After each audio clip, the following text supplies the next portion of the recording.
Gracias. Está Federico Turcener en el piso. ¿Qué hace, Fede, querido? ¿Cómo va? ¿Cómo estás? Gracias por venir. Un día muy caliente, ¿eh? Bueno, uno tiene que avanzar con los cambios. Estaba viendo en las pantallas lo de Vialidad Nacional, una organización con 5.000 empleados, un resabio, ¿no?, de otros momentos de Argentina cuando Vialidad Nacional hacía obras, hace muchísimos años que Vialidad Nacional ya no hace obras. 1.500 delegados sindicales, así que no sé si estaban todos los delegados sindicales en la manifestación. Espera, vamos de nuevo. 5.200 empleados, 1.500 son delegados sindicales. Sí. ¿Del gremio de Tacinoro o de otros gremios? No sé, de los distintos gremios que haya, Sí. son 1.500 delegados sindicales, de los cuales de los 5.000 en tareas de reparación y mantenimiento de las rutas hay 1.000 o poco más de 1.000.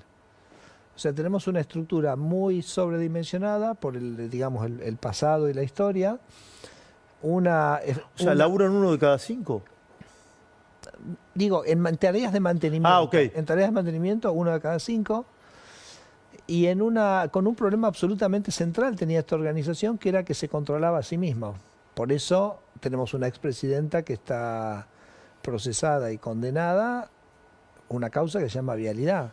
O sea, es una institución que financiaba obras que después no se hacían. Entonces, para ¿Vialidad nosotros, hace obras? hace años que no hace obras Vialidad. Pero sí era, digamos, porque se concesiona, no es que la ejecuta las obras, pero sí está encargada del proceso de concesión y adjudicación de las obras. Y bueno, Lázaro Báez, todo lo que conoces, ¿no? Sí, eso es un dato. La verdad que yo ya no quiero ni volver sobre eso porque es cosa jugada y discutir sobre eso, discutir. Entonces, para nosotros, Esteban, el tema de Vialidad Nacional, que ha sido el foco de la corrupción kirchnerista, necesitaba otro diseño absolutamente diferente. Y lo que vamos a hacer es lo siguiente: toda la parte que es planificación de obras y de las concesiones viales que hace el Gobierno Nacional, que, espera, te hago un pie de página. El Gobierno Nacional maneja una red de 40.000 kilómetros, las provincias manejan una red vial de 200.000 kilómetros y los municipios manejan una red vial de 600.000 kilómetros, que son lo que típicamente se conoce como los caminos rurales, ¿no? De los 40.000 kilómetros que tiene el Gobierno Nacional, 10.000 se concesionan, viste, que son como las rutas troncales, Sí. las grandes, con lo cual te puedes quedar 30.000. De los 30.000, un tercio, Vialidad los tiene tercerizados. En esos 30.000, Vialidad lo que hace es mantenimiento de obras, corta el pasto, hace, digamos, algunas reparaciones, digamos, menores. Entonces esos 30.000, 10.000 están concesionados a terceros, que hacen el trabajo a la mitad de costo que lo hace en la parte de Vialidad. O sea que en realidad estas 5.000 personas están para el mantenimiento, no para las obras, para el mantenimiento de 20.000 kilómetros de ruta. Es decir, para el mantenimiento, cortar el pasto y demás, ¿para esa Sí, situación? cortar el pasto, hacer algún bacheo, digamos, rápido que se necesita. Esa es la única tarea que hace Vialidad Nacional. ¿Iluminación también o no? Sobre 20.000 kilómetros. Bien, ¿y qué va a pasar ahora con todos estos empleados? Son 5.000. Entonces yo te decía, una parte va a ir, definitivamente no todos, porque justamente estamos hablando de un sobredimensionamiento. Vamos a identificar los que puedan ir a la parte de planificación, eso va a ir a la Secretaría de Transporte. Otro conjunto va a ir a una agencia que se ha creado de supervisión de concesiones de transporte, que va a ser un control independiente externo de Vialidad, entonces algún grupo de empleados irá ahí. Y después tenemos el grupo más grande, que es de 3.500, que es en lo que están lo que llaman los campamentos.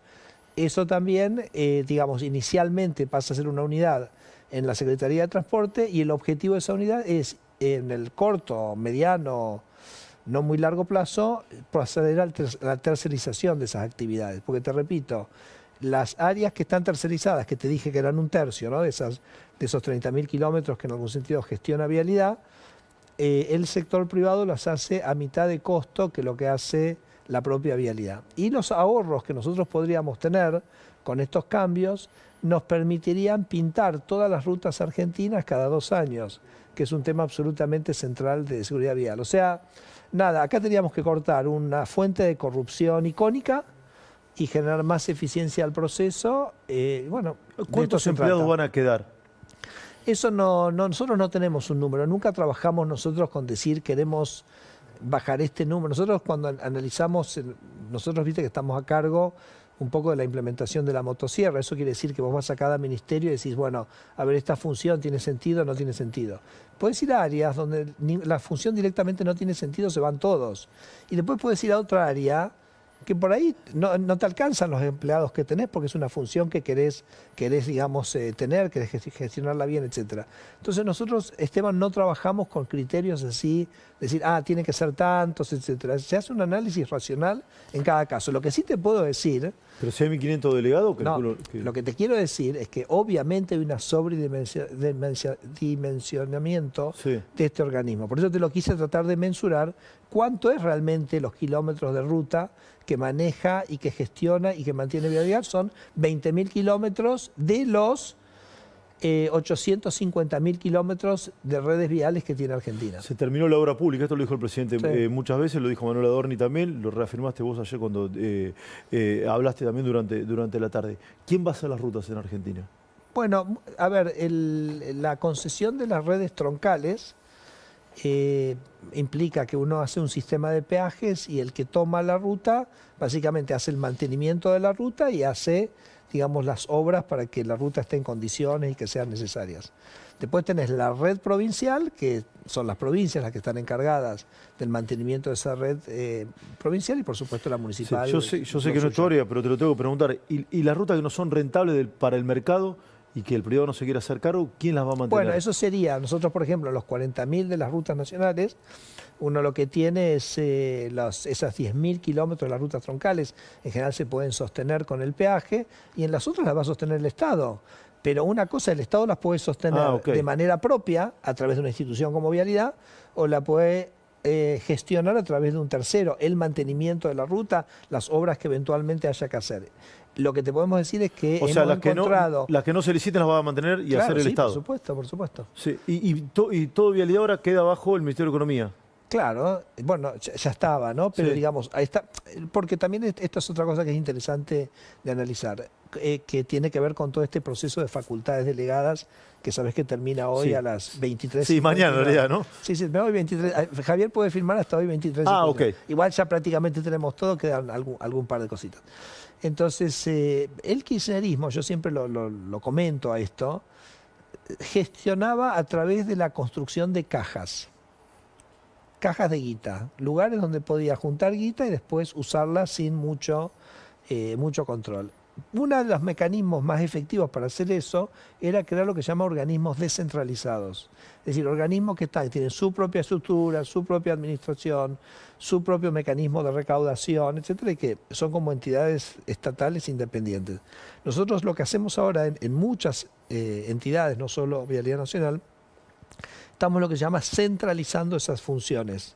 Las estamos volviendo a su competencia o a su área original. ¿Eso qué quiere decir? Tiene dos ventajas. Por un lado, que esas áreas no necesitan ya todo el staff administrativo, porque ya todo lo que vos necesitas de jurídicos, de liquidación de sueldos, etcétera, ya lo va a hacer, digamos, la organización o en el ministerio en el cual vos te alojás. Así que ahí tenés ahorros muy importantes de recursos. Y segundo, evitás esta tentación que tienen estos organismos a que armarte trámites para cobrar. O sea, nosotros acá teníamos una burocracia recaudatoria. Tenías trámites que se inventaban para poder cobrar. ¿Qué pasa o qué va a pasar con el INTI y el INTA? Bueno, justamente tanto el INTA como el INTI son ejemplos perfectos de esto, ¿no? Que vos vas a estar centralizando, el INTI va a pasar a ser una dependencia en la Secretaría de Producción, la Secretaría de Comercio. El INTI, la verdad que... Tiene más de 3.200 empleados, por lo que vimos. Sí, y se ha convertido en un obstáculo para la industria. O sea, se creó... ¿El INTI es un obstáculo para la industria? Sí, es un obstáculo para la industria. Porque se creó supuestamente para ayudar a la industria, pero en realidad después terminó siendo la gestora de un montón de certificados, trámites, requisitos que se le iban poniendo a la industria, que los terminaba haciendo el INTI. Entonces, en realidad es casi como el INTI se transformó como una carrera de obstáculos para aquel que quiere desarrollarse en lo industrial. El INTI la verdad que tendría que focalizarse en algunas competencias básicas que serían, por ejemplo, la metrología, que es básicamente las pesas y medidas, en la definición de las normas de calidad, que hay normas de calidad a las cuales las empresas pueden adherir para certificar sus procesos productivos, pero la verdad que yo no veo mucho más. Entonces, eso es un proceso que empieza a partir de ahora, ¿correcto? Empieza a partir de ahora. Ahora se centralizó Y entonces ahí también va a haber una readecuación de la estructura funcional del INTI y un ordenamiento y una definición más específica de las funciones. Y el INTA... O sea, va a haber menos gente trabajando.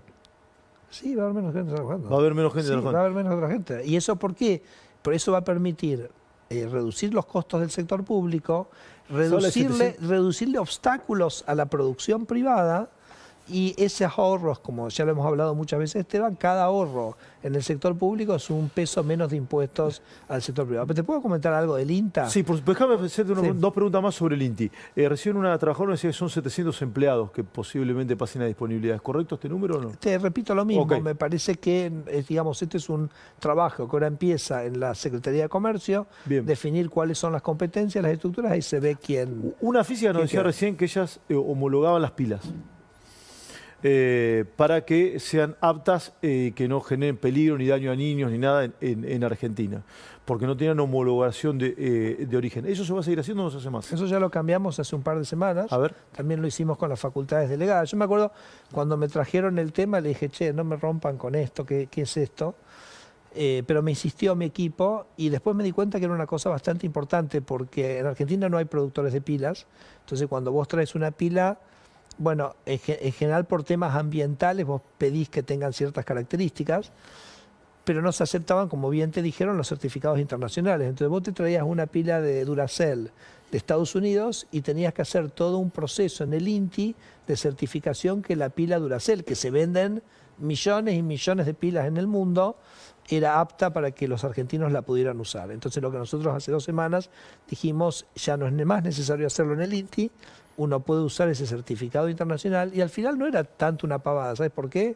Porque si vos traes un reloj que tiene pilas, si vos traes un juguete que tiene pilas, todo eso no los podías entrar hasta que no hicieras este trámite con el INTI, que por ahí te llevaba un año hacer este trámite de certificación. Sí. Así que se terminaba convirtiendo en una cantidad de barreras para, digamos, el flujo comercial en argentino y para los propios productores locales también para producir. ¿Y qué pasa con el INTA, que te interrumpí? ¿Qué va a pasar con el INTA? No, el INTA... El INTA, ¿te acordás? Primero lo tiré acá en este programa, en tu versión de la noche. De hecho, vos sabés que ayer una trabajadora dijo, lo contó Sturzenegger en tu programa. Sí, exacto, ¿no? Entonces, a partir de ahí se empezó a dar un debate bastante intenso. Yo en ese momento te tiré 3 números que los voy a ratificar en este momento. Primero, que el INTI también tiene 6.000 empleados. ¿6.000? 6.000 empleados. Hace unos 20 años el INTI tenía 3.000 empleados, ¿ok? Tiene 6.000 empleados, tiene más cargos jerárquicos dentro de la estructura del INTI que el Ministerio de Capital Humano y el Ministerio de Economía juntos. El INTA. El INTA tiene más cargos jerárquicos que el Ministerio de Economía y el Ministerio de Capital Humano juntos. ¿Está? Wow. Otro dato, 3.000 vehículos, o sea, casi tenés un vehículo cada 2 individuos. Tiene 3.000 vehículos. 3.000 vehículos que hay que mantener, hay que sostenerlos, etcétera. Y tiene ingresos presupuestarios, porque los ingresos del INTA vienen de ciertas asignaciones que tiene, de la tasa de estadística, etcétera, que son los ingresos que tiene el INTA. No gastan todo eso, pero el ingreso que tiene el INTA es equivalente a la mitad de las retenciones del maíz, ¿no? ¿Qué hace el INTA? El INTA... ¿Qué tendría que ser el INTA? El INTA tendría que ser un instrumento de análisis y de investigación de tecnología agropecuaria para mejorar la producción. ¿A qué se ha dedicado el INTA en los últimos años? ¿Por qué tuvo este crecimiento grande de personal? Porque se empezó a dedicar, digamos, a algo que se llama la agricultura familiar, o sea, no a tecnificar el agro, sino casi como hacer un programa social.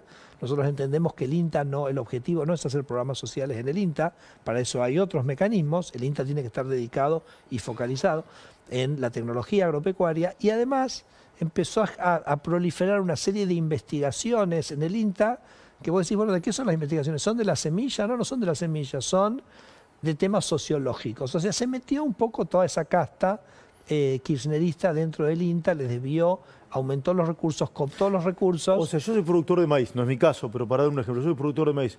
Un porcentaje de mi producción va al INTA.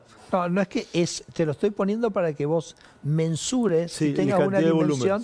El de qué recursos estamos hablando. Soy productor de maíz. ¿En algún momento sí o sí tengo que pasar por el INTA? No para nada. ¿Y para qué la estructura es tan grande? Bueno, es lo que estamos tratando de ver. Y además, por ejemplo, el INTA tiene 115.000 hectáreas de campo, de las cuales en las auditorías que nosotros tenemos solo se sabe qué ocurren en 45.000 de ellas, en el otro no sabemos qué pasa en el resto. Entonces yo creo que hay, digamos, una responsabilidad de la dirigencia en términos de transparencia, en términos de claridad, en términos de objetivos. Y entonces lo que ha hecho con este decreto del gobierno es básicamente ha tomado el control, ha cambiado la gobernanza del INTA. Por supuesto que las entidades y el sector va a seguir participando muy activamente, ya como parte no de un directorio rentado, sino de un directorio ad honorem.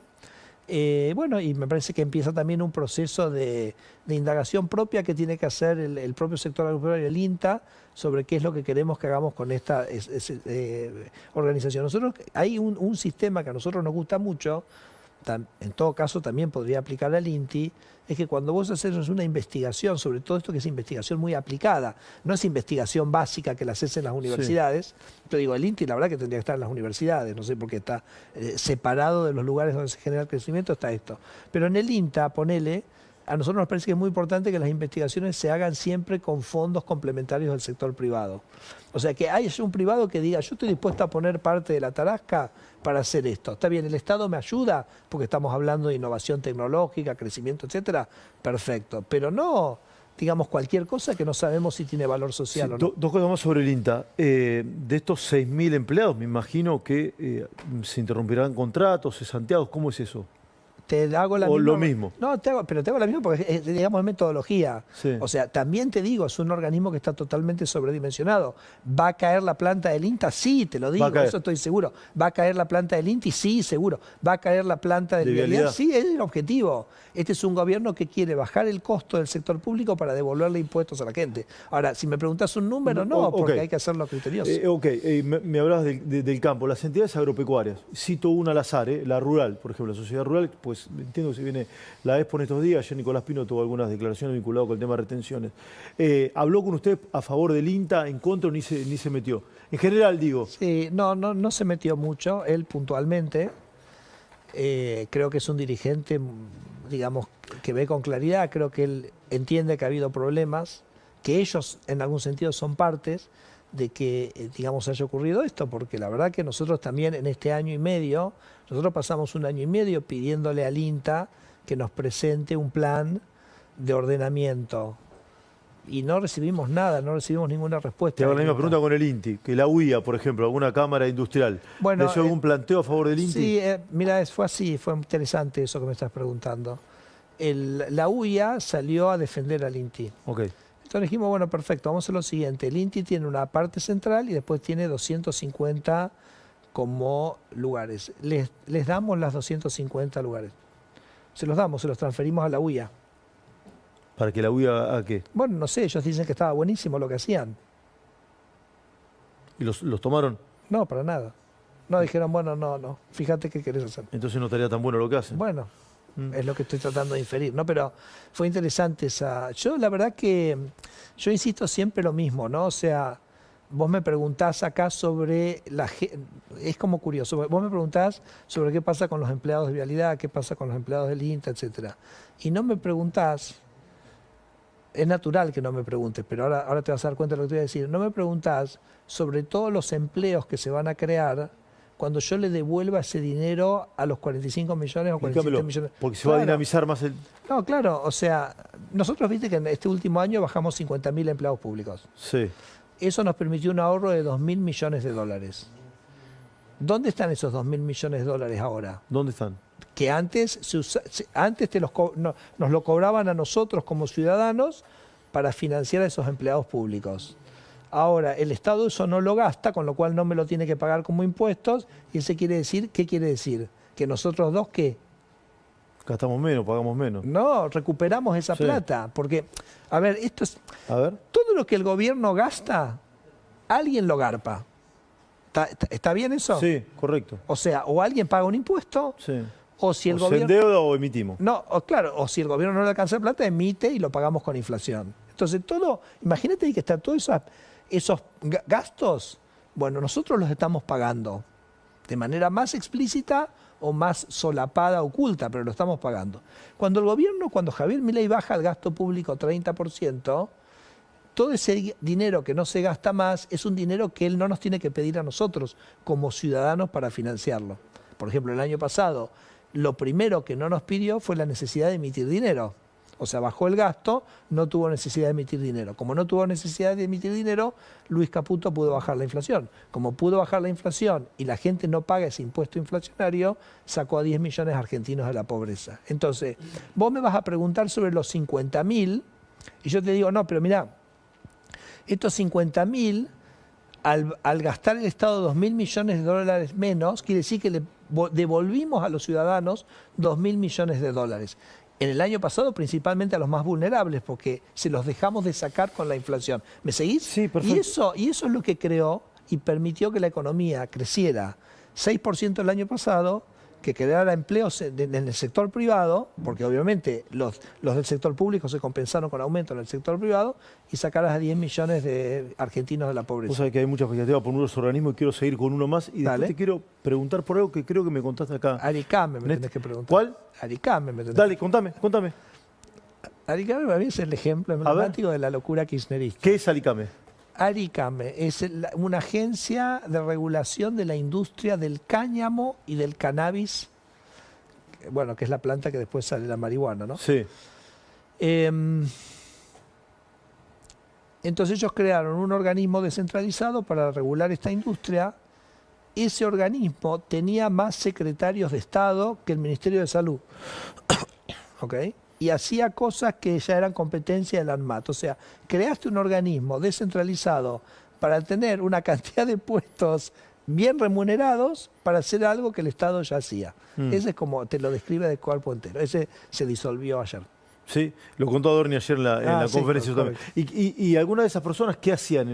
¿Cumplían horario, iban a trabajar? ¿Qué hacían? No, supongo que algunos sí, algo harían. Y viste, estos organismos siempre hacen registros. Una modificación hoy absolutamente extraordinaria que hicimos fue en el INV, es el Instituto Nacional de Viticultura.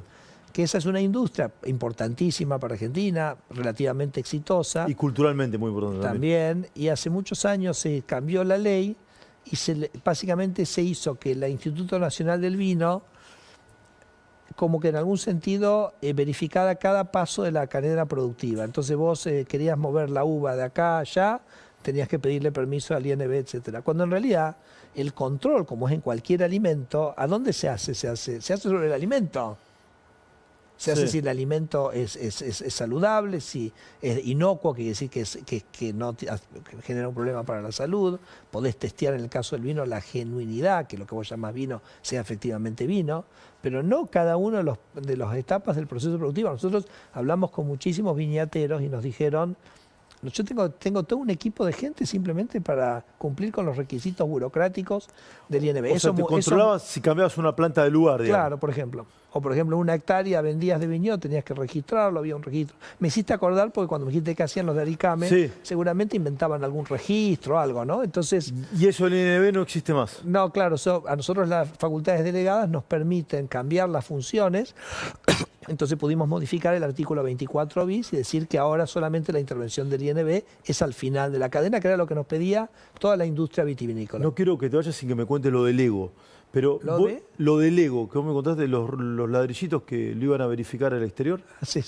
No quiero que te vayas sin que me cuentes eso. Que la Agencia Nacional de Seguridad Vial no existe más tampoco.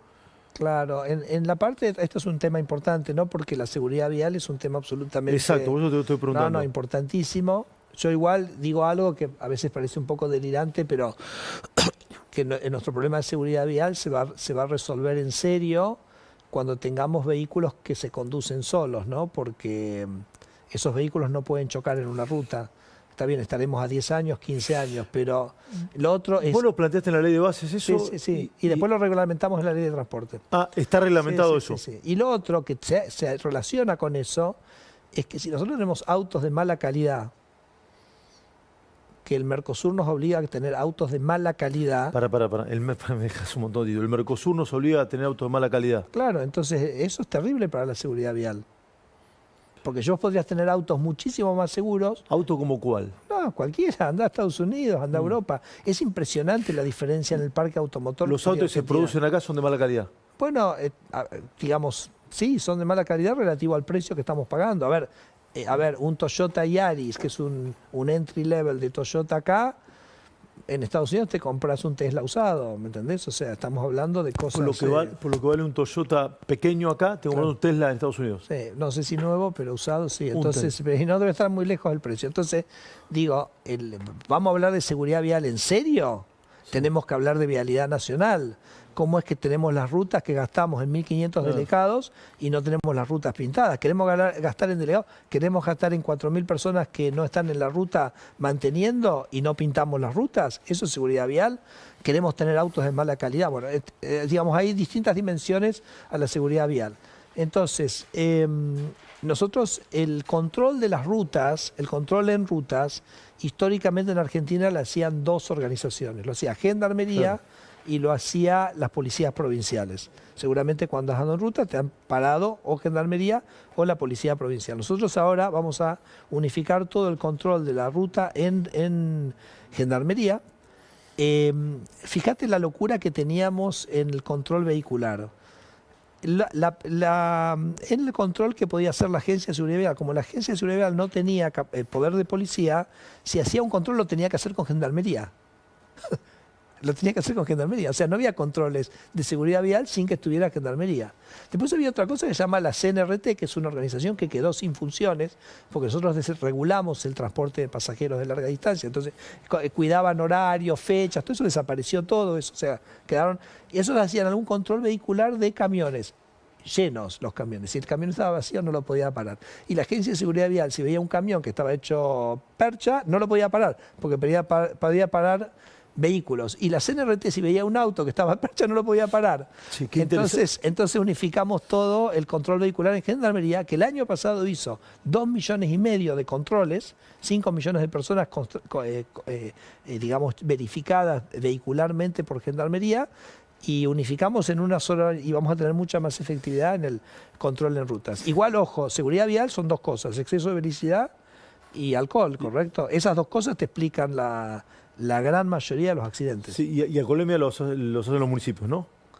Sí, bueno, pero ese, digamos, eso hay que pensarlo. Sí, o sea, claro. Eso es la clave, ¿no? Ahora, me dijiste lo de los autos. ¿Por qué son tan caros los autos en Argentina? Bueno, porque no está... Tienen aranceles que son muy altos. Hay restricciones, por ejemplo, a la importación de autos usados. Nosotros recién acabamos de facilitar que un privado pueda importarse por su propia cuenta un auto nuevo, si quisiera. En la práctica lo que va a ocurrir es que eso, para mí, le va a poner un techo a los márgenes que puedan cobrar las concesionarias acá. Porque si te zarpás mucho, entonces... ¿Y yo puedo tener un auto usado de Uruguay? No, entonces autos usados tenemos que trabajar un poquito en la normativa. Okay. Así que lo estamos trabajando y creo que sería un golazo también hacerlo. Sí, es decir, hay un sector de la industria automotriz argentina que no quiere la competencia de afuera. Bueno, ningún empresario quiere la competencia de afuera. Sí. No es solo la industria automotriz, todos. Lo que pasa es que ese es el proteccionismo, eso es la casta. Tiene que venir un gobierno que esté focalizado en el individuo, que esté focalizado en la... Sí. ¿Qué pasa? ¿Tienes arriba de la escarapela? La motosierra. La motosierra, claro. Sí, esta es nuestro emblema, orgullo, te repito. Esta motosierra es la que sacó a 10 millones de argentinos de la pobreza. Fede, por último, ¿me contás lo del ego? Porque me parece que es bastante gráfico. No, creo que lo que una vez yo te conté acá es que, por ejemplo, para ciertos... Esto ya desapareció, ¿ok? Pero que es casi vergonzante contarlo. Pero para ciertos procesos industriales, vos tenías un procedimiento que, por ejemplo, si querías importar un Lego, tenías que certificar en Argentina la fábrica mundial de Legos. Porque, viste, hay que ver. Pero también pasaba en la aviación, o sea... Sí, queda en Dinamarca la fábrica. Vos querías traer un avión Boeing y tenías que ir a la fábrica de Boeing a ver si Boeing era una empresa seria, ¿me entendés? Sí. O si querés traer un Tesla, tenés que ir a la fábrica de Tesla. Entonces, eso lo hemos ido cambiando. Iba un burócrata y le preguntaba al segundo Elon Musk a ver si estaba bien hecho el auto. Avión, claro, días así para estar, para visitar, para... Sí. Pasear un poco, supongo. Así que bueno, esas las hemos ido eliminando. Los juguetes también tenían otro problema, que son los talatos. ¿Talatos? Sí, que básicamente no, que son, digamos, productos que a veces están en los plásticos. Cuando vos tenés un niño, querés asegurarte que el juguete no tenga eso, tenías que hacer unos test en el INTI, creo que eran, de los talatos, que eran imposibles, así que era básicamente imposible importar un juguete en Argentina. Por eso el INTA hacía eso, ¿no? Al final era una gran barrera para la arancelaria. Entonces teníamos juguetes carísimos en Argentina. Bueno, lo sabrás, no sé si vos tenés chicos, Sí, pero bueno, entonces lo sabrás. El juguete es un elemento central en el crecimiento intelectual de un niño. O sea, los juguetes están armados para que el niño esté estimulado intelectualmente. Es un objeto muy importante para el crecimiento cognitivo de los chicos. Bueno, acá es una locura lo que salen comparado con cualquier país del mundo, y en parte era por este tipo de cosas que hacían estas organizaciones. Cortito, facultad delegada, no más. No, pará, lo que te quiero decir es, entonces lo que vamos a hacer, estamos cambiando con Ministerio de Salud y con Producción para que los juguetes que estén certificados internacionalmente en Europa y en Estados Unidos puedan entrar sin necesidad de hacer esos test. Estos test en Argentina. Idealmente eso tendría que bajar fuertemente el precio de los juguetes. Facultad delegada, lo dijiste ayer, no más. Claro, pero acá sí te quiero decir una cosa. Pero los ajustes siguen, dale. No, esto sí, déjame terminar con esto, porque tiene que ver con Javier, ¿no? Y el estilo de Javier. La Constitución dice que el Congreso puede delegar facultades con dos condiciones. La primera es que sea un plazo definido, y segundo, que sea una materia específica. O sea, el Congreso no puede decirle a un gobierno, goberná por mí. Te puede decir, mira, necesitas resolver A, B y C, yo te delego por 6 meses para que resuelvas A, B y C. ¿Estamos hasta ahí? Duhalde, cuando hace la primera ley grande, sí, de emergencia económica, era un viva la pepa, o sea, hace cualquier cosa, lo cual es totalmente contrario al mandato constitucional. Imagínate que después especificó los depósitos, afectó los derechos de propiedad, hizo lo que quiso. Era por 2 años, tenía un plazo fijo, y después se extendió un año más, después se extendió un año más, después se extendió 2 años más, después se extendió 2 años más, después no se te va a extendió... quedar la mesa, no bueno, te va a quedar listo. la mesa. Entonces se extendieron hasta el 2017. O sea, todo Néstor Kirchner, todo Duhalde, todo Néstor Kirchner todo Cristina. y todo Cristina gobernaron con facultades delegadas. Entonces, ambos principios que la Constitución dice para las facultades delegadas, el gobierno los peronistas no lo cumplen. Por supuesto, vino Alberto Fernández, las volvió a reinstaurar, lo primero que hizo, con una cosa absolutamente grotesca. Esto te vas a reír lo que te voy a contar, que en un momento una de las delegaciones que tenían, que había sido por 180 días, vio que no resolvía el tema los 180 días, entonces las prorrogó por DNU. ¿Me entendés lo que te estoy contando? Sí. Te estoy diciendo que el gobierno le delegó, y como se le acabó el tiempo, dijo, bueno, por DNU las extiendo. Lo único que no puedes hacer por DNU, porque es una delegación del Congreso, ¿me entendés? Entonces, digo, ese es el nivel de locura y de poca institucionalidad que tenía el kirchnerismo con esta cosa, por supuesto. Habría que ver qué diputados protestaron o no. Imagínate si hoy sale Javier y dice, che, era joda, vamos un año más con las delegadas con un DNU. ¿Te imaginas el escándalo que sería? Bueno, ahora Javier no usó lo mismo, dijo, yo quiero delegadas por un año, pues yo no quiero gobernar con delegadas. Yo quiero simplemente implementar mi programa de reformas. Y nos dieron materias muy, muy específicas. Pero las reformas siguen, y en caso de seguir, siguen las reformas. Y van a tener que ir al Congreso muchas de ellas. Porque esto es simplemente una ventanita, pero después tenés decretos y resoluciones para seguir modificando, pero te digo, imagínate que esto eran 1.500 leyes que podíamos analizar con las delegadas, y los decretos son 700.000. Pero te termino con una reflexión. ¿Viste que a veces Javier dice que prefiere una verdad incómoda a una mentira reconfortante? Sí. Yo digo, la sociedad que prefiere, ¿quiere un presidente que habla suavecito como Alberto Fernández y te viola la Constitución en cada esquina? ¿O prefiere un presidente aguerrido como Javier Milei, muy vocal, muy fuerte, pero que te respeta la Constitución? Me parece que es interesante, porque este ejercicio de facultades delegadas que hemos hecho es la primera vez que se atiene estrictamente a la letra de la Constitución, porque, Esteban, nosotros nos dijeron, vos podés hacer delegación por este tema y este tema. Y te puedo asegurar que no nos movimos ni una coma del mandato que nos había dado la Constitución. Sí, ahora sí, por último, ¿cuántas regulaciones son en total? ¿Algún momento? No, con las facultades delegadas fueron 101. Así que te digo, ayer cuando las leí a Adorni, digo, pucha, lo que hemos laburado. Este año, por supuesto, un trabajo, Esteban, de todo el gobierno, porque han participado absolutamente todos los ministerios. Bueno, y ahí es donde vale el mandato de Javier, ¿no? O sea, él tiene una claridad muy fuerte que él quiere devolverle la libertad a los argentinos, quiere sacar al Estado del medio, quiere que el Estado sea más chico para que los impuestos sean más chicos. Bueno, y allá vamos. Gracias, Federico. Un gusto entrevistarte siempre. Sí, Federico Gracias a vos. Sturzenegger con un montón de anuncios.